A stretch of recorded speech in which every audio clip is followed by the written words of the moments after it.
Welcome to Guide Guru. We hope this video helps. You start by rinsing and removing any loose outer leaves. This prevents grit.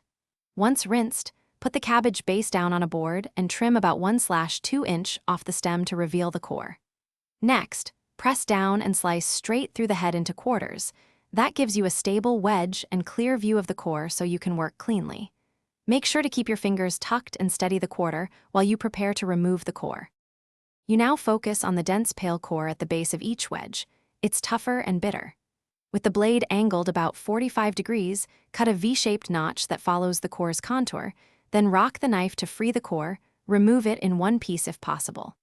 Once the main piece is out, run the knife along the cut to lift any remaining core bits.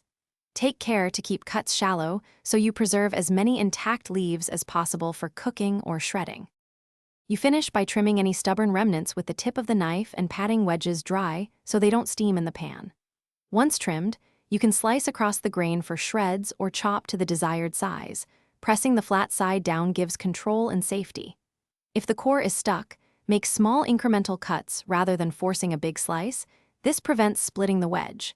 Store trimmed cabbage in an airtight bag in the fridge for up to 5 days for best texture. Thanks for watching. Consider subscribing if we helped you today.